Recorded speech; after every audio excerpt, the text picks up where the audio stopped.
ሁላችንም መጽሐፍ ቅዱሳችንን የገላትያ መልእክት ምዕራፍ 6 ላይ ከፍተን ከቁጥር 1 እስከ 18 ያለውን የደብዳቤ ክፍሎች እንመለከታለን። አሁን በቀጥታ ወደ ቃሉ ነው የምንሄደው። በመጀመሪያ ቃሉን እናነባለን። ከምዕራፍ 6 ላይ ገላትያ መጽሐፍ ገልጠን ከቁጥር 1 እስከ 18 ያለውን አብረን እንመለከታለን።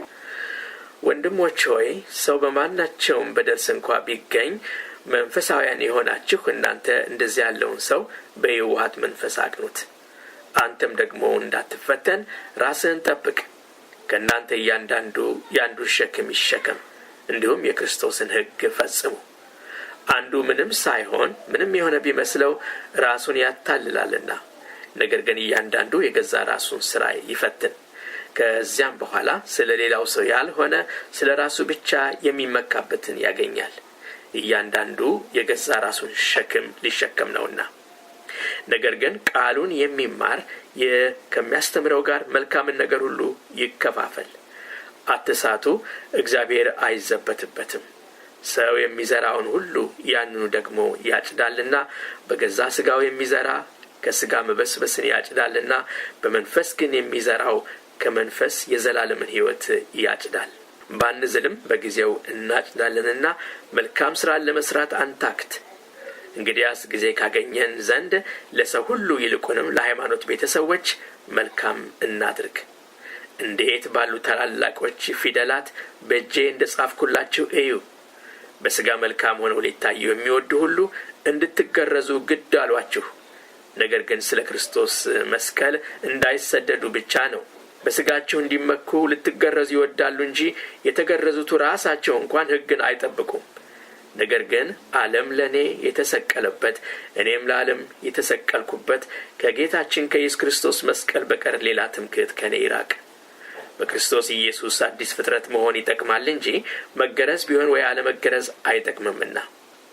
በዚህም ሥርዓት በሚመላለሱ ሁሉ ላይ በእግዚአብሔር እስራኤልም ላይ ሰላምና ምሕረት ይሁን። እኔ የኢየሱስን ማኅተም በሥጋዬ ተሸክሜያለሁና ከእንግዲህ ወዲህ አንድስ እንኳን አያድክመኝ።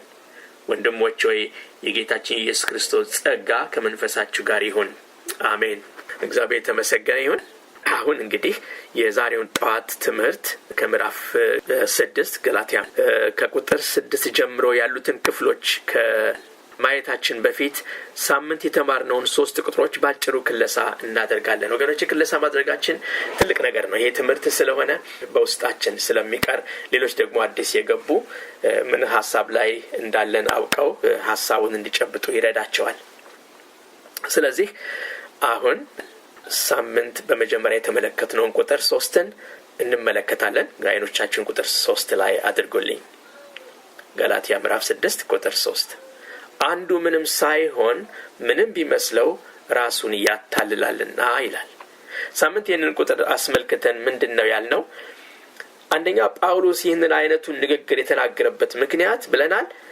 በገላትያ ቤተክርስቲያን ያሉ አንዳንዶች ለራሳቸው ከፍተኛ ግምት በመስጠት የመንፈሳዊ የበላይነትን በሌላው ላይ በመውሰድ ይልቁንም እንደ መንፈሳዊ ሰው ለሌላው አገልጋይ ከመሆንና የደካሞችን ሸክም ከመሸከም ይልቅ ሌሎችን ዝቅ አድርጎ በማየት የነሱን ሸክም ችግራቸውን ለመካፈል አለመፍቀድ ብቻ አይደለም፣ ከነሱም አንዳች የምንፈልገው የለም ብለው ጳውሎስ እንዳለው ምንም ሳይሆኑ ማለትም ከሌሎች ሊለዩ የሚችሉበት ምክንያት ሳይኖራቸው ራሳቸውን ከሌላው ለየት አድርገው የቆጠሩ ሰዎች ነበሩ። አይ ራሳችሁን እያታለላችሁ ነው ይላቸዋል። ባጭሩ ይህን ቁጥር ስናጠና እንዳየነው አንድ ሰው ከእግዚአብሔር ያልተቀበለው ነገር እስከሌለ ድረስ ከራሱ እንደመጣ አድርጎ ሊመካበት የሚያስችለው ምንም ነገር የለውም። ይልቁንም የእግዚአብሔር ቃል እንደሚነግረን የሚመካ በእግዚአብሔር ይመካ እንደተባለ ብለን በሰፊው ከሕይወታችን ጋር እያመሰካከርን ተመልክተን ምናልባት ይሄን አይነቱን ስሜት እኛስ አስተናግደን ይሆን ወይ ብለን ጠይቀናል። በመጨረሻ ይህንን ቁጥር 3ን ደምድመን ከመጨረሻችን በፊት ያልነው ምንድነው? ቤተክርስቲያን በልዩ ልዩ ብስለትና ስጦታ ያላቸው አማኞች የተሰበሰቡባት አካል ስለሆነች እርስ በርሳችን እንፈላለጋለን። ሰው በየትኛው መንፈሳዊ ደረጃ ላይ ይሁን አንዱ ያለ ሌላው መኖር አይችልም ብለን የሰውነት ክፍሎች በአንድ አካል ውስጥ ተገጣጥመው አብረው እንደሚሰሩ ሁሉ እኛም እንደዚሁ ነን ብለን ይህንን ቁጥር መመልከታችንን ታስታውሳላችሁ ወገኖቼ። እኛ የሌሎቹ ሰዎች የሌሎቹ ክርስቲያኖች አማኞች ብልቶች ነን ወገኖቼ። ይሄ የገባንለት ምን አይነት መዋደድ ምን አይነት መያያዝ በቤተክርስቲያን ውስጥ እንደሚሆን ሰዎች ይህንን አንድ ነገር ቢረዱ እናንተ የኔ ሰውነቴ ክፍል እኔ ደግሞ እናንተ ሰውነታችሁ ክፍል መሆናችንን ብናውቅ አንዱ የሚያመውን ቢያመን አንዱ የሚሰማው ቢሰማን ወገኖቼ ክርስቶስ በመካከላችን ይገለጣል። ስለዚህ ይሄ ነው ትልቁ ነገር ክርስቲያኖች ማስተዋል የሚገባቸው። የአንዱ ያለ ሌላው መኖር አይችልም በፍጹም። ከዚህ ቀደም እናንተም እንዳያችሁት በተለያየ በችግራችሁ ሆነ በደስታችሁ ጊዜ ክርስቲያን ወገኖች አብረዋችሁ ባይሆኑ ኖሮ ለሕይወታችን ትርጉም የሚሰጥ ነገር ምንም ነገር አናገኝም። ስለዚህ አንዳችን ለአንዳችን አስፈላጊ እንደሆነን ባለፈው ጊዜ ከጴጥሮስ አንድ ቦታ ጠቅሰን እኛ ሕያዋን ድንጋዮች እንደሆነን ለእግዚአብሔር መንፈሳዊ ቤት ለመሆን እንደምንሰራ ያንን አይተን ነበር። እግዚአብሔር ይመስገን። ሶስተኛ የተነጋገርነው ገላትያ ምዕራፍ 6 ላይ ቁጥር 4 ነበር። ያንን ደግሞ ባጭሩ ክለሳ አድርገን እናልፋለን። ገላትያ 6:4 ላይ ደግሞ አሁን አይኖቻችሁን አድርጉልኝ። ነገር ግን እያንዳንዱ የገዛ ራሱን ሥራ ይፈትን፣ ከዚያ በኋላ ስለ ሌላው ሰው ያልሆነ ስለ ራሱ ብቻ የሚመካበትን ያገኛል የሚለው ሲሆን ይህን ቁጥር አስመልክተን ያልነው አንደኛ ጳውሎስ እዚህ ላይ አበክሮ የሚነግረን በግል ኃላፊነትን ስለመውሰድ ነው። በግላችን ኃላፊነትን ስለመውሰድ ለአንድ ክርስቲያን የሌላውን አገልግሎት መገምገምም ሆነ መፈረጅ የለበትም። የእርሱ ጉዳይም አይደለም ወገኖቼ። ምክንያቱም እያንዳንዱ ሰው አማኝ በሚያደርገው ነገር ሁሉ በጌታ ፊት መልስ ይሰጣል። አንደኛ ቆሮንቶስ ላይም እንደምንመለከተው ጌታ ከመምጣቱ በፊት በማንም ላይ አትፍረዱ ይላል። ግን ይሄን ስለ ፍርድ ስንናገር በጥንቃቄ የምናየው ጉዳይ ነው ፍርድን በሚመለከት። ነገር ግን ክርስቲያኖች በሚበድሉበት ጊዜ ኃጢአት በሚሰሩበት ጊዜ ሌላው ሄዶ አይወቅሳቸውም፣ ከክፉ ነገራቸው አይመልሳቸውም ማለት አይደለም። አንዳንድ ሰዎች እንደሚሉት ነው እኔ ለመፍረድ አልተጠራሁም ይላሉ። ነገር ግን ቤተክርስቲያን ብዙ ነገር እየተበላሸ ያለ ያን ማለትም አይደለም። ነገር ግን አንዱ የሌላውን አገልግሎት መገምገምም ሆነ መፈረጅ አይችልም። ያንን በሰፊ ተነጋግረናል ሳምንት። እና ታዲያ መመካት ካለብን ትምክታችን እግዚአብሔር በእኛ ውስጥ አልፎ ስለሚሰራው ስራ ብቻ መሆን አለበት እንጂ ምን ያህል በመንፈሳዊ አኗኗራችን ከሌላው እንደምንሻል ራሳችን የምናወዳድር መሆን የለብንም። አይደለም በውድድር መንፈስ በእግዚአብሔር ፊት መቅረብ የለብንም። ሁሉም የራሱን ሩጫ ሊሮጥ፣ ሁሉም የራሱን ጥሪ በእግዚአብሔር ፊት ሊያከናውን እንጂ ራሱን ከሌላው ጋር ሊያወዳድር አልተጠራም። ራሱን በከፍተኛ ደረጃ የሚያይ ቅድም ጳውሎስ እንዳየነው ራሱን ያታልላል ነው የሚለው። ምክንያቱም አንዳችን ከአንዳችን ጋር ተገጣጥመን የምንሰራ የአንድ አካል ብልቶች ነን። ስለዚህ የቱ ጋ ነው አንዱ ሰው ብቻውን የሚቆመው ወገኖቼ? አይን እኔ ብቻ ነኝ ቢል እግርና እጅን አታስፈልጉኝም ቢል ምን ማለት ይሆናል ወገኖቼ? ስለዚህ ይሄን ነገር ቤተክርስቲያን አጥብቃ እንድትረዳ ያስፈልጋል። ምክንያቱም አንድነታችን የተመሰረተው በዛ ላይ ስለሆነ እግዚአብሔር ይመስገን። ትምክታችን እግዚአብሔር በእኛ ውስጥ አልፎ ስለሚሰራው ስራ ብቻ መሆን አለበት እንጂ ምን ያህል በመንፈሳዊ አኗኗራችን ከሌላው እንደምንሻል ራሳችንን በማወዳደር መሆን የለበትም ብለናል። ስለዚህ ክርስቲያን ሌሎችን ዝቅ ብሎ በትህትና እያገለገለ በእርሱ ውስጥ አልፎ የሚሰራውን መንፈስ ቅዱስ እያደነቀና ምስጋና እያቀረበ እንጂ ከእርሱ ማንነት የሆነ ምንም ነገር እንደሌለ አጥብቆ መረዳት አለበት ብለን ይህንኑ ከራሳችን ህይወት ጋር አገናዝበን ተነጋግረናል ወገኖቼ። እግዚአብሔር የተመሰገነ ይሁን። ይሄ ሁላችንንም ሀምብል የሚያደርገን ነው። ወንድማችንን ስናይ ያ እሱ ምትክ የሌለው መሆኑን ማየት እንችላለን። ምክንያቱም እግዚአብሔር በሱ ሊሰራ ያቀደውን በእኔ ሊሰራ አይችልም፣ በእናንተ ሊሰራ አይችልም። እሱ ዩኒክ የሆነ ነው በእግዚአብሔር ጥሪ። ስለዚህ እንዴት አድርገን አንዳችን ለአንዳችን እንደምንከባበርና እንደምንዋደድ፣ ምክንያቱም አንዳችን ካላንዳችን ፋንክሽን ማድረግ አንችልም። እግዚአብሔር የተመሰገነ ይሁን። በሰፊ ተመልክተናል ሳምንት። አራተኛ በመጨረሻ ያየነው ቁጥር 5 ሲሆን ያም በዚሁ ገላትያ ምዕራፍ 6 ቁጥር 5 ላይ ያለ ሲሆን እንደዚህ ይላል። 6:5 ላይ አይኖቻችሁን አድርጉልኝ። ቁጥር 5 ላይ እያንዳንዱ የራሱን ሸክም ሊሸከም ነውና ይላል። ምን አልኩኝ? እያንዳንዱ የራሱን ሸክም ሊሸከም ነውና። አንደኛ ይህንንም አስመልክተን ስንነጋገር ጳውሎስ ገላትያ ቁጥር 2 ላይ ከእናንተ እያንዳንዱ የአንዱን ሸክም ይሸከም አላለም ወይ? እንዴት ነው አሁን ደግሞ እዚህ ቁጥር 5 ላይ እያንዳንዱ የራሱን ሸክም ሊሸከም ነው የሚለን? እርስ በርስ የሚቃረን ሐሳብ አይሆንም ወይ ብለን በጥያቄ ነበር ይሄን ነገር ያነሳ ነው። እዛ ላይ አንዱ የሌላውን ሸክም ይሸከም ይላል። እዚህ ደግሞ ሁሉም አንዱ የራሱን ሸክም ብቻ እንዲሸከም ይናገራል። ስለዚህ እርስ በርሱ የሚቃረን ሐሳብ ነው ወይ ብለን ይሄንን ስናነሳ ያልነው ምንድነው? መጽሐፍ ቅዱስ ወደ ተጻፈበት ወደ ግሪኩ ቋንቋ ስንመለስ ጳውሎስ ግልጽ የሆኑ የተለያዩ ሁለት የግሪክ ቋንቋዎችን እንደሚጠቀም አይተናል። የመጀመሪያ ቁጥር ላይ ያለው ምንድነው? አማኝ የሌላውን የጓደኛውን በችግሩ መርዳትን ሲያመለክት በህመሙ በማጣቱ የሱን ሸክም እንዲሸከም ሲናገር፣ ቁጥር 5 ላይ ያለው ግን እያንዳንዱ የራሱን ሸክም ሊሸከም ነውና የሚለው ሐረግ ግን ለአንድ ሰው በግሉ የሚሰጠውን አገልግሎት የተሰጠንን መክሊት አንድ ቀን በጌታ ፊት መልስ ስለምንሰጥበት ስለተቀበልነው አገልግሎት የሚናገር ነው ብለን አሁን ካለንበት ሕይወት ጋር ያንዳንዳችንን ስለተቀበልነው አገልግሎት ከራሳችን ጋር እያዛመድን ተመልክተናል። እኛ ዛሬ የአገልግሎትን ተቀብለናል ወይ? ያሸክም አለን ወይ? የአገልግሎት ሸክም አለን ወይ? ወገኖች ድሆችን የምናስብበት ወንጌልን ይዘን የምንሮጥበት ስለ ነፍሳት ግድ የሚለን ያን አይነት ሸክም በላያችን ላይ አለ ወይ ብለን የነኚህ ሁለቱን የቁጥር 2 እና የቁጥር 5 ልዩነት ተመልክተናል። እግዚአብሔር የተመሰገነ ይሁን። አሁን እንግዲህ የዛሬው ጠዋት ትምህርታችን የሆነውን ከቁጥር 6 ጀምሮ ያሉትን ቁጥሮች ጊዜው በፈቀደልን መጠን እንመለከታለን። በእነኚህም ምዕራፍ 6 ከ6 እስከ 10 ባለው የደብዳቤ ክፍል ውስጥ የማምረትን ሕግ the law of the harvest ይሄንን ጠለቅ ብለን እንመለከታለን። ቁጥር 6 ከመግባታችን በፊት እነኚህን በደንብ ዙሪያቸውን ስለሚሰጠን ሐሳብ መነጋገር እፈልጋለሁ እንደ መግቢያ አድርገንና ይሄ የማምረት ሕግ ዘርቶ የማጨድ ሕግ በሕይወታችን እጅግ አድርጎ የሚሰራ ነውና ዛሬ በሰፊው ነው እሱን የምንመለከተው። ምናልባትም ወደ ሌላ ጥቅሶች ማለፍ አንችል ይሆናል ይሄንኑ ኤግዞስት አድርገን ለማየት ማለት ነው። እግዚአብሔር ይመስገን።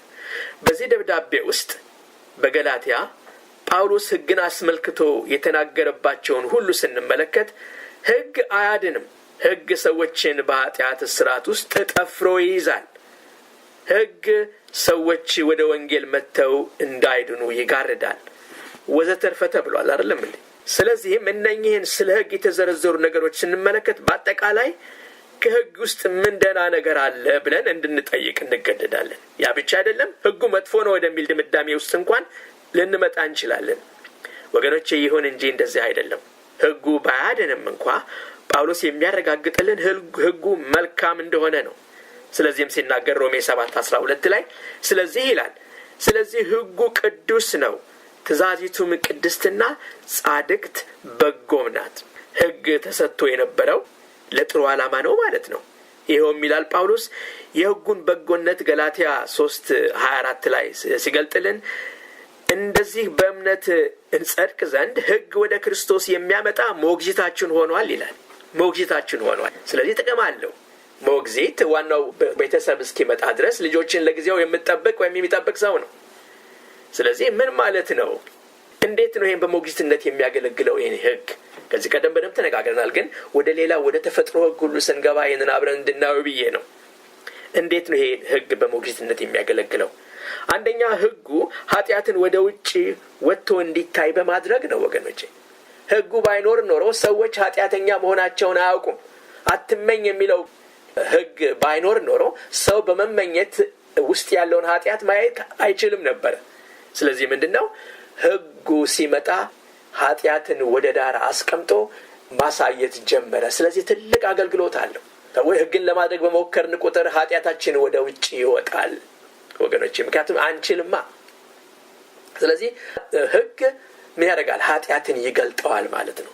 እግዚአብሔር ይመስገን። በዚህ አንደኛ ሞግዚትነት ያገለግላል። ሁለተኛ ሕጉ ስጋ ለባሽ የሆነ ሁሉ ሕግን ፈጽሞ መኖር ስለማይችል ሕጉ ስለማያድን ሰዎችን ሌላ አዳኝ እንዲፈልጉ ልባቸውን ለክርስቶስ ያዘጋጃል። ሕግን እፈጽማለሁ የሚል ሰው ሁሉ በተስፋ መቁረጥ ውስጥ ነው የሚሄደው። ይሄንን ለሞት የተሰጠ ሥጋ እንዴት አድርገዋለሁ? እስከ መቼ ከሱ ጋር እኖራለሁ እንዳለ ነው ጳውሎስ። ምክንያቱም በጣም ፍርስትሬት ያደርጋል ሕግን ጠብቆ ለመኖር እግዚአብሔርን ለማስደሰት። በዚህ ሁኔታ ውስጥ ነበር ጳውሎስ አንድ ጊዜ ሮሜ 7 ስንመለከት መልካም ነገር ማድረግ እፈልጋለሁ፣ ነገር ግን ያን ለማድረግ አቅም የለኝም ይላል። ስለዚህ ምንድነው የሚያደርገው? ወደ ሌላ እንድንመለከት፣ ወደ ሌላ አዳኝ እንድንመለከት፣ ወደ ክርስቶስ እንድንመለከት ያዘጋጀናል። ስለዚህ ሞግዚትነቱ በዚህ ሁኔታ ነው የሚገለጠው ማለት ነው። ወደ ሌላ እንድንመለከት፣ ወደ ሌላ አዳኝ እንድንጮህ ያደርገናል። እግዚአብሔር የተመሰገነ ይሁን። ስለዚህ እንደዚህ በእምነት እንጸድቅ ዘንድ ሕግ ወደ ክርስቶስ የሚያመጣ ሞግዚታችን ሆኗል ይላል። በሌላ በኩል ስርዓቱንና ተፈጥሮን ለማስተዳደር እግዚአብሔር መልካም የሆኑ ሕግጋትን ደንግጓል። እነኚህም የተፈጥሮ ሕግ ናቹራል ሎውስ እንላቸዋለን አይደለም? ለምሳሌ የምድር ስበትን ውሰዱ። ይህንን ሕግ ጥሳችሁ ሰብራችሁ ታውቃላችሁ ወገኖቼ? እንግዲያውስ ከሰውነት ክፍላችን አንዱን ለመስበር ያለን እድል ከፍተኛ ነው ማለት ነው፣ ይህንን የስበት ሕግ ጥሰን ስንሄድ ማለት ነው። ስለዚህ አንድ እጅ ወይም አንድ ቁርጭምጭምት ባሉ አካሎች ሳይጎዱ ይሄንን ሕግ ጥሶ መቀመጥ አይቻልም። ዛፍ ላይ ስትንጠለጠሉ ከወደቃችሁ የመሬት ስበት ሕግ መከበር እንዳለበት ፈጥናችሁ እንድታስታውሱ ያደርጋችኋል አይደለም እንዴ? ስለዚህ ሕግ ይሰራል ማለት ነው። የተፈጥሮ ሕግ አለ። ግን ጤናችን ለዚህ ለተፈጥሮ ሕግም የተገዛ ነው። ብዙ ጊዜ የምንበላው ብዙ ስኳር ነክ የሆኑ ምግቦች ከሆነ ወይንም ሰውነትን ከማንቀሳቀስ ይልቅ በቴሌቪዥን ፊት ለፊት ብዙ ሰዓት የምናጠፋ ከሆነ በጤንነታችን ላይ ብርቱ ዋጋ እንከፍላለን አይደል? በተፈጥሮ ሕግ በኩል እግዚአብሔር ወቅቶችን ደግሞ ይለዋውጣል። በክረምት ወራት የሚታየው የበረዶ ክምር ያልፍና ሌላ ወቅት ይመጣና ደግሞ ዛፎችን ሁሉ ወደ ልምላሜ ይለውጣቸዋል ማለት ነው። ምድርን በፀሐይ ትሞቃለች። ሌላ ጊዜ ደግሞ ከሰማይ በሚወርድ ዝናብ ምድርን ያረሰርሳታል። እነኚህ ወቅቶች ሁሉ በሕግ ውስጥ በተፈጥሮ ሕግ ውስጥ ነው ያሉት። አንዳቸውም አይዛነፉም። ምድር ዘመን ሁሉ ይላል ለኖህ እግዚአብሔር ሲናገረው ዘፍጥረት 8:22 ላይ በምድር ዘመን ሁሉ መዝራትና ማጨድ፣ ብርድና ሙቀት፣ በጋና ክረምት፣ ቀንና ሌሊት አይቋረጡም ይላል። ዓለም በማያቋርጥ የለውጥ ዑደት ሳይክል ውስጥ ታልፋለች። በዚህ መንገድ እግዚአብሔር ነገሮችን የሚያንቀሳቅሰው በመዝራትና በማጨድ በኩል የሚያሳየው ሌላውን የተፈጥሮ ሕግን ነው ወገኖቼ። መዝራትና ማጨድ ይህንን የማምረት ሕግ ልንለው እንችላለን። ይኸውም ዘር ተዘርቶ በአፈር ላይ ምርት ይመረታል። የዚህን ሕግ አቀማመጥ አሰራር አስመልክቶ የገላትያን ሰዎች ምዕራፍ 6 ከቁጥር 6 እስከ 10 ባለው ክፍል ውስጥ ልባዊ ምክሩን በማቅረብ በሕይወታችን ላይ ማለት ነው የምንዘራው ዘር ጥንቃቄ መውሰድ እንዳለብን ነው የሚያስታውሰን። ምክንያቱም ምንድን ነው የዘራነውን ያንኑ ስለምናጭድ ነው። ስለዚህ በጣም ጥንቃቄ ያስፈልጋል ወገኖቼ። ይህንን መዝራትና የማጨድ ሕግ ያወቀ ክርስቲያን በሚያደርጋቸው ነገሮች ሁሉ ጥንቃቄ ይወስዳል።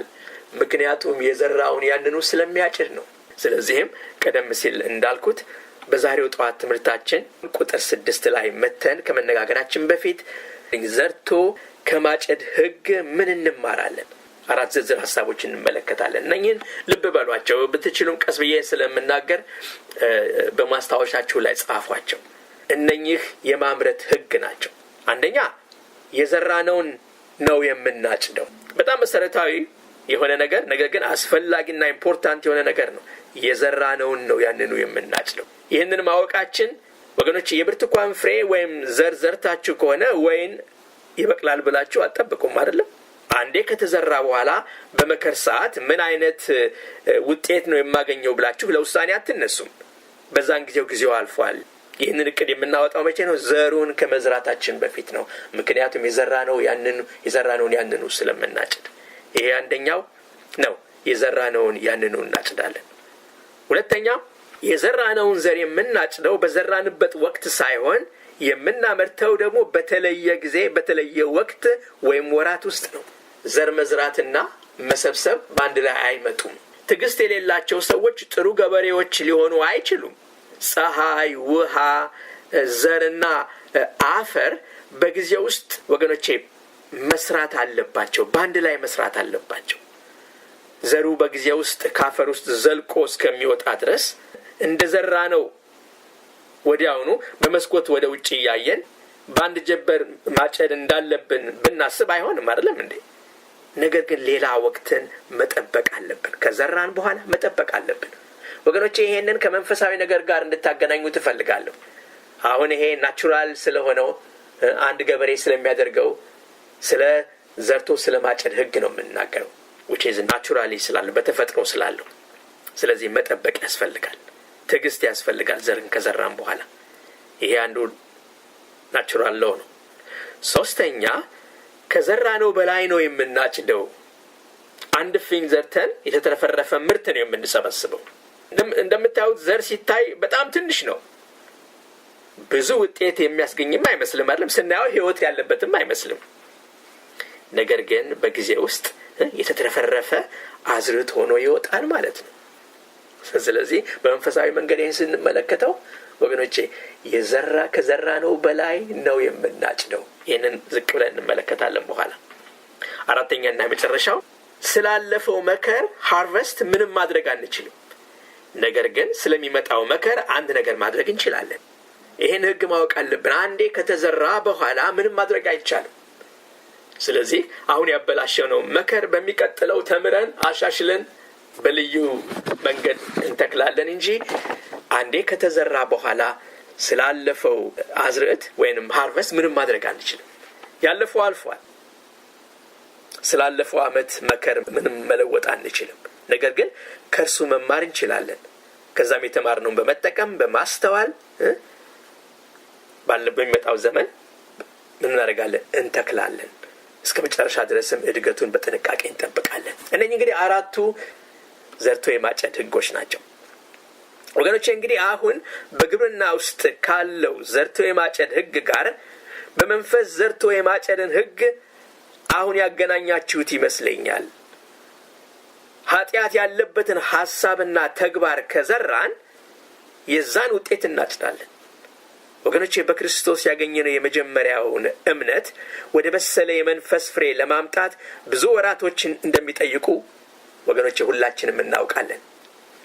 ስለዚህ ይሄ በተፈጥሮ ያለውን ህግ ስንመለከት በመንፈሳዊ ደግሞ ስንመለከት ልክ እንደዚሁ ነው። ስለዚህም በዚህ ረገድ ካየነው የተፈጥሮ ህግ ጋር በክርስቲያን ህይወት የሚሆነውን ዘርቶ የማጨድ ህግ ለመመልከት አሁን ወደ ገላትያ ምዕራፍ 6 ቁጥር 6 ሄደን መጋቢን ወይም አገልጋይን በገንዘብ ከመርዳት ጋር ተያይዞ ያለውን የመዝራትና የማጨድ ግንኙነት እንመለከታለን። ያን ነው የሚናገረው። ተመልከቱልኝ ቁጥር 6 ላይ ምዕራፍ 6 ገላትያ ምዕራፍ 6 ቁጥር 6 ነገር ግን ቃሉን የሚማር ከሚያስተምረው ጋር መልካምን ነገር ሁሉ ይከፋፈል ይላል። አያችሁልኝ እዛ ቦታ ላይ ቁጥር 6 ነገር ግን ቃሉን የሚማር ከሚያስተምረው ጋር መልካም ነገር ሁሉ ይከፋፈል። ወገኖቼ ምናልባት ጳውሎስ ይህንን ሲጽፍ በገንዘብ መጀመሩ ያስደንቃችሁ ይሆናል። ዘርቶ ስለማጨድ ማለቴ ነው። ለመጋቢያችን ገንዘብ መስጠት ወይም ለአገልግሎቱ መክፈል መንፈሳዊ ህይወትን ከመኖር ጋር ምን ግንኙነት አለው ብለን ልንጠይቅ እንችላለን። ወገኖቼ ብዙ ግንኙነት አለው እንጂ ፕሌንቲ። ምክንያቱም እንደ ጳውሎስ አነጋገር እነኛ የእግዚአብሔርን ቃል የሚያስተምሩና በሚማሩት በእነኛ መደገፍ አለባቸው። የሚያስተምሩና የሚማሩ መደጋገፍ አለባቸው ነው የሚለው። ይሄኛው ምክር በተለይ ለገላታውያን በጣም አስፈላጊ ነበር። በዛን ጊዜ ለነበሩ ገላታውያን በተለይ እነኛ የሐሰት አስተማሪዎች አይሁዳውያን ባሉበት ኤንቫይሮንመንት የወንጌልን ብርሃን ለማጥፋት በሚታገሉበት ስፍራ ማንኛውም የእግዚአብሔርን ቃል የሚያስተምር አስተማሪ ለእውነት የቆመ ሰው በገንዘብ መረዳት አለበት። ስለዚህ ነው የሚያወራው ቁጥር 6 ልብ ብላችኋል ወገኖች። የእግዚአብሔርን ቃል ማጥናትና ማስተማር ጊዜ የሚወስድና ዲሲፕሊን መሆንን የሚጠይቅ ነው። በየእሁዱ ቢያስተምሩ ወይም ለወጣቶች ካሪኩለም ስርዓተ ትምህርት ቢያዘጋጁ ሁለት ስራ መስራት አለባቸው። ኑሯቸውን ለመሸፈን አንድ አገልጋይ ኑሮውን ለማሟላት ከወንጌል አገልግሎት እንዲከፈለው ያስፈልጋል። አለበለዚያ ምን ማድረግ አለበት? ሌላ ስራ መስራት አለበት። ከዚህ ያልተለመደ ለየት ያለ ነገር አለ አይደለም እንዴ? ኤክሰፕሽናል ሊሆን ይችላል። አዎ ሌላው ቀርቶ ጳውሎስ እዚህ ላይ እንደምናየው ለጊዜው ድንኳን እየሰፋ ያገለግል ነበር። ነገር ግን ይህንን ጳውሎስ ሁልጊዜ መሆን እንዳለበት ኖርም አድርጎ አያስብም። ይልቁንም የእግዚአብሔርን ቃል ለሚያስተምሩ ደሞዝ እንደሚያስፈልጋቸው አንባቢዎቹን ያበረታታል። አንደኛ ቆሮንቶስ ምዕራፍ 9 ላይ ከቁጥር 9 እስከ 14 ያለውን ስንመለከት ምንድነው የሚለው? ጳውሎስ ይህንን አስመልክቶ ነው የሚጽፈው። የሚያበራየውን በሬ አፉን አትሰር ተብሎ በሙሴ ሕግ ተጽፏልና እግዚአብሔር ስለ በሬዎች ይገደዋልን? ይህን የሚለው ፈጽሞ ስለኛ አይደለምን? የሚያርስ በተስፋ ሊያርስ የሚያበራይም እንዲካፈል በተስፋ ሊያበራይ ስለሚገባው በእውነት ስለኛ ተጽፏል ይላል ጳውሎስ። እኛ መንፈሳዊያን ነገር የዘራንላችሁ ከሆነ የእናንተን የሥጋዊ ነገር እኛ ብናጭድ ትልቅ ነገር ነውን? ሌሎች በእናንተ ላይ ይህንን መብት የሚካፈሉ ከሆኑ እኛማ ይልቁን እንዴታ። ሌሎች የሚላቸው እነኛን አይሁድ ሐሰተኛ መምህራንን ነው። እነሱም እንኳን መብት አለን ብለው ሰዎችን ሚስሊድ እያደረጉ ይሄን ነገር ይቀበላሉ። እኛማ እውነቱን እየነገርናችሁ እንዴት አይገባንም? ቢግዲል ነው ወይ ገንዘብ ከእናንተ መቀበል መንፈሳዊ ነገር ከሰጠናቸው ነው የሚላቸው። ሌሎች በእናንተ ላይ መብት የሚካፈሉ ከሆኑ እኛማ ይልቁን እንዴታ። ነገር ግን የክርስቶስን ወንጌል እንዳንከለክል በሁሉ እንታገሳለን እንጂ በዚህ መብት አልተጠቀምንም። በመቅደስ ነገር የሚያገለግሉ ከመቅደስ የሆነውን ነገር እንዲመገቡ በመሰዊያ የሚጸኑ ከመሰዊያው እንዲካፈሉ አታውቁምን ይላል። ወገኖቼ በእርግጥ እዚህ ቦታ ለአንዳንዶች መጋቢዎች ማስጠንቀቂያ መስጠትም ያስፈልጋል። ምክንያቱም ከዚህ ከተጻፈው ኦቨር ስለሚሄዱ። ይሄ ማለት መጋቢዎች በተለያየ መንገድ መንጋውን ማታለል አለባቸው ወይ ነው። ሁላችን እንደምናየው ሰባኪዎች እና መጋቢዎች ጊዜያቸውን በማጥፋት ሁሉን የሚቻላቸውን በማድረግ ቃሉን በትጋት ያስተምራሉ። ከዚህ የተነሳ ቃሉ በጉባኤው መሃል እንደሚገባ ይፈሳል ማለት ነው። ነገር ግን ሌሎች አስተማሪዎች ደግሞ አሉ። ይህንን የእውነት ቃል በትክክል ከፋፍለው በማስተማር ረገድ ምንም ደንታ የላቸውም። የሚፈልጉት አንድ ነገር ነው። ምንድነው? ሀብት። ያንን ደግሞ ለማድረግ ሁሉንም አይነት ጥረት ያደርጋሉ። ሐሰት የሆነ ነገር እንኳን ለመናገር አይመለሱ። በተለይም ጥሩ ቁመናና የሚስብ ካሪዝማቲክ ሰባኪ የእግዚአብሔርን ፈቃድ እንዳደረገ እንደሆነ እንዲያስቡ መንጋውን ማሳመን ይችላል። እንዲህ ያሉ ሰዎችም አሉ አይደለም እንዴ? በዘመናችን እናያቸዋል። ሲንሲየር የሆኑም ቅድም ጳውሎስ እንዳለው ወንጌል እንዳይከለከል ይህን መብታችን እንኳን አልተጠቀምንም ይላል። መብታቸውን የተው እየተጎዱ የሚያገለግሉም አሉ። ደግሞ በሌላም በኩል ደግሞ አሁን እንዳየናቸው እንዲህ ያሉ ሰው ዌልዝን ብቻ ሀብትን ብቻ ለመሰብሰብ ራሳቸውን ያዘጋጁ ወንጌልን ራሳቸው መጠቀሚያ ያደረጉ ብዙ ሰዎች በእግዚአብሔር ስም እንዳሉ ደግሞ እናውቃለን። ጳውሎስ በእውነት የሚደክሙትን ተክተው ይህንን የእውነት ቃል የሚያስተምሩትን በምንም መንገድ ቃሉን ሳያጣምሙ ወይም ጉባኤውን ያላግባብ የማይጠቀሙ አገልጋዮችን እያሰበ እንዲህ ይናገራል። በመልካም የሚያስተዳድሩ ሽማግሌዎች ይላል ይልቁንም በመስበክና በማስተማር የሚደክሙት እጥፍ ክብር ይገባቸዋል ይላል። እጥፍ ክብር ይገባቸው። ከላይ የተመለከትነው ለመጋቢዎች የተሰጠውን ማስጠንቀቂያ ሲሆን ወገኖቼ እነኚህ እጥፍ ድርብ ክብር ይገባቸዋል እንደዚህ ያሉ ሰዎች። ይሄ ለመጋቢዎች የተሰጠውን ማስጠንቀቂያ ስንመለከት የጉባኤውን ኃላፊነትና ግዴታ አስመልክተን መጋቢውን በተናገርንበት ጉባኤው ማስጠንቀቅ አለብን ብዬላለሁ ወገኖቼ። አንዳንድ ጉባኤዎች በመጋቢዎቻቸው ላይ የጭቆና አስተዳደርን የሚለማመዱ በገንዘብ የሚያስፈራሩ ብላክሜል የሚያደርጉዋል። አይገርምም? በቃ ዝቅ ብዬ እናገረዋለሁኝ እነሱ የሚፈልጉትን ስብከት ካልተሰበከ ወዮለት፣ በዛች ቦታ ላይ መቀመጥ አይችልም። አገልጋዩ ወገኖቼ ሚስትና ልጆች ቤተሰብ ካሉት ፈቃዳቸውን ለመፈጸም ይፈተናል። በእርግጥ ይህን ማድረግ ስህተት ነው። አንድ አገልጋይ የሰዎችን ግፊት ፈርቶ ራሱን ለዚህ አይነት ነገር በመስጠት በጌታ ላይ ያለውን ትምክህት መጣል የለበትም። ደግሞ ለአንድ ጉባኤ ወገኖቼ ለአንድ ኮንግሪጌሽን መጋቢውን በዚህ አስቸጋሪ ሁኔታ ውስጥ እንዲገባ ማድረግ ትልቅ ስህተት ነው። አገልጋዩ በታማኝነት መልካም የሆነውን የእግዚአብሔርን ቃል የዘራ ምንም እንኳን ጉባኤው እንቢተኛ ቢሆንም የድካሙን ፍሬ ሊያገኝ ይገባዋል። ቃሉን ቀንሶ ወይም እኛ እንደምንፈልገው አስተምር ሲሉት አይሆንም በማለቱ ወገኖቼ ደሞዝ ለመከልከል ምንም ስልጣን የላቸውም። መጋቢዎች በጉባኤው ቁጥጥር ስር የሆኑ አሻንጉሊቶች ፑፔትስ አይደሉም። የእግዚአብሔር አገልጋዮች ናቸው። እግዚአብሔር የሰጣቸውን ለመናገር ህዝቡን ለማስተማር እንዲህ ያሉ ሰዎች ይታያቸው እግዚአብሔር ጋር ቁጭ ብለው ህዝቡ ምን ይፈልጋል ብለው ጸልየው ደክመው ሊያመጡ ምን አይነት ችግር እንዳለባቸው። አንዳንድ ሰዎች ዳጎስ ያለ ደሞዝ ያገኛሉ፣ ደግሞም በገንዘባቸው ቤተክርስቲያንን ኮንትሮል ማድረግ ይፈልጋሉ አንዳንዶች። ስለዚህ የሰውዬ ግራ ይጋባል። እጅግ ቆራጥ ሰው መሆን አለበት። ይልቁንም መጋቢውና ጉባኤው ወገኖቼ አብረው የሚሰሩ በአንድ አገልግሎት ውስጥ ያሉ አገልጋዮች ናቸው። በገላትያ ቁጥር 6 ላይ ስንመለከት ምንድነው ይካፈሉ የሚል ቃል አለ። ኮኖኒያ ፌሎሺፕ ህብረት ከሚለው ቃል ጋር አንድነት ሩት መነሻ አላቸው። ይኸው መጋቢው መንፈሳዊ ሀብትን ከመንጋው ጋር ይካፈላል ማለት ነው። መንጋው ደግሞ ቁሳዊ ሀብትን ማቴሪያል ጉድስ ከመጋቢው ጋር ይካፈላል። ስለዚህ መጋቢውና መንጋው እርስ በርሱ አንዱ ሌላውን ጥቅም ይጠብቃል ማለት ነው።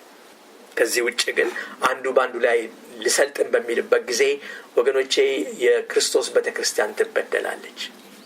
መንጋው ከእግዚአብሔር ሰምቶ የሚያመጣውን ፓስተር ከሱ የሚመጣውን መልካም ነገር መቀበል ያቅታቸዋል። ምክንያቱም እሱ ማዕቀብ ከውስጥ ስላለበት ሰዎች የሚፈልጉትን ነገር ብቻ ነው ይዞ የሚቀርበው።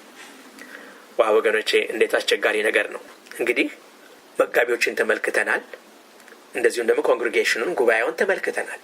እንዴት በተሳሳተ መንገድ ሊሄዱ እንደሚችሉ እነኚህ ሁለት ግሩፖች። ነገር ግን እንደ እግዚአብሔር ቃል አብረው መስራት እንዳለባቸው ነው የምንረዳው።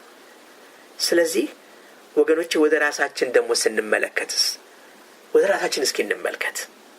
ወደ ራሳችን ስንመለከት ከመጋቢ መንፈሳዊ ሀብትን እንደተቀበለ መንጋ እኛስ በመጽሐፍ በተነገረው መሰረት ለቤቱ መብልና ለወንጌል መተዳደሪያ ይሆን ዘንድ ድርሻችንን ወደ እግዚአብሔር ጎተራ አስራታችንን በኩራታችንን በሚገባ እናስገባለን ወይ ነው።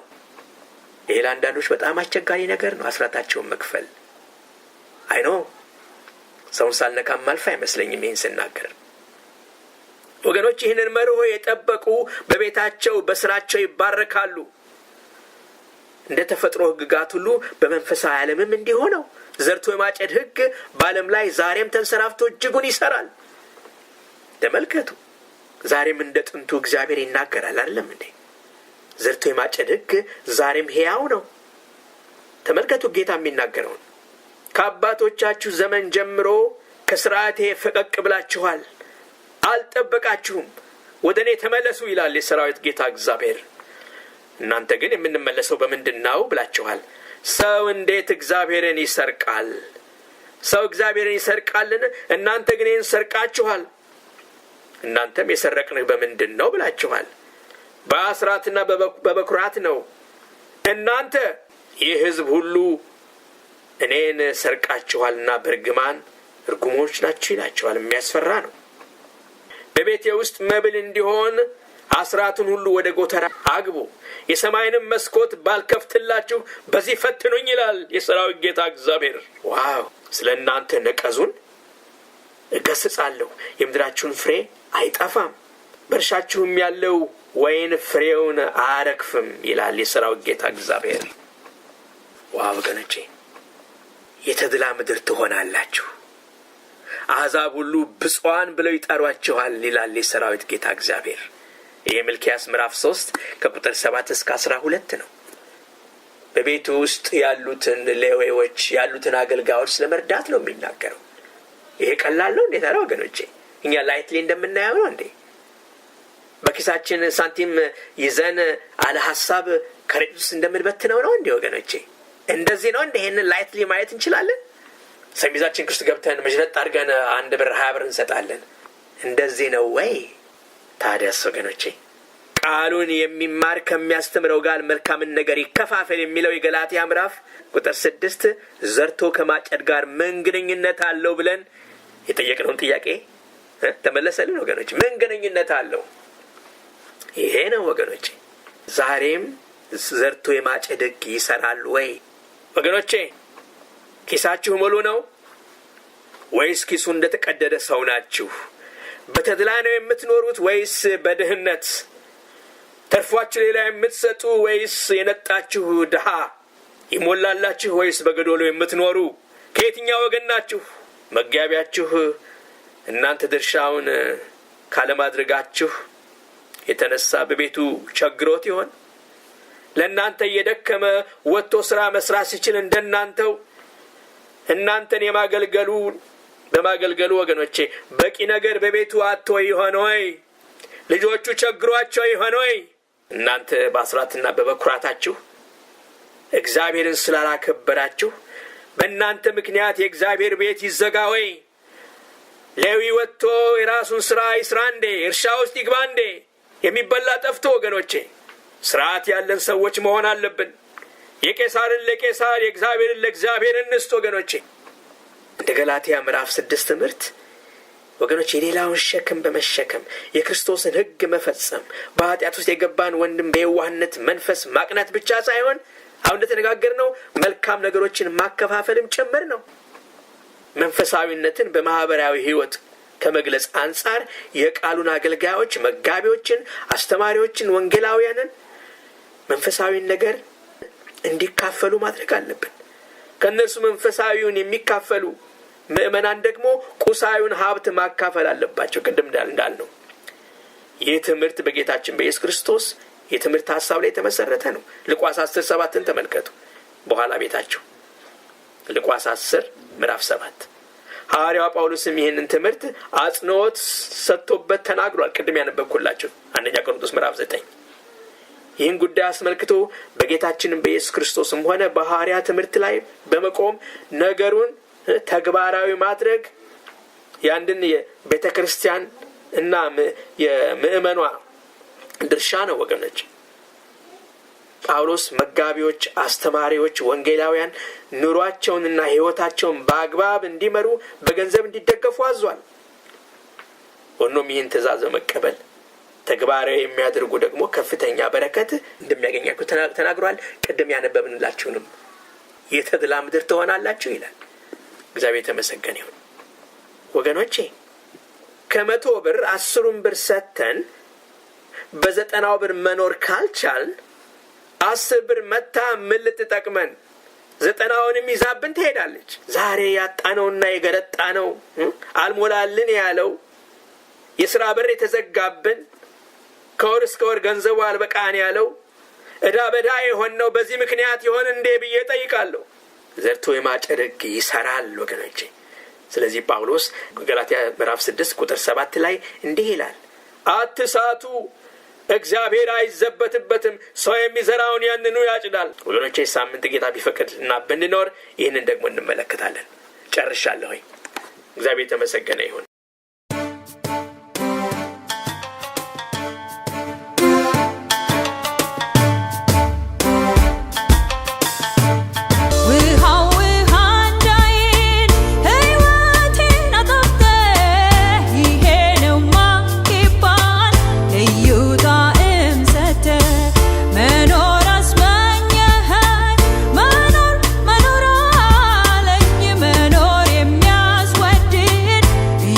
Jesus